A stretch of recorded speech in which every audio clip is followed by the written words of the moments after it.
Si è aperta oggi in centro storico la 10ª edizione di Art and Choc, la rassegna dei cioccolatieri italiani che sarà presente fino al 26 novembre tra via Santa Lucia, via Cavour, via Risorgimento e via 8 febbraio. Presenti in mattinata al taglio del nastro l'assessore al commercio Bressa, il presidente di Ascom Patrizio Bertin e Roberto Donolato dell'agenzia organizzatrice, che si dicono orgogliosi di aver raggiunto questo importante traguardo.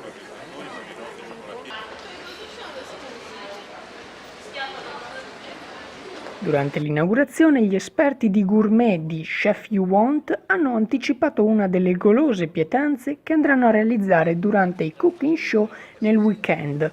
Ravioli di cacao con ripieno di gorgonzola su salsa di zucca, gemme di melograno e soffice di erbe amare. Detto ciò, a voi non rimane che passare in centro per un assaggio e tranquilli che un cioccolatino non ha mai ucciso nessuno. Swisher Channel News, Padova.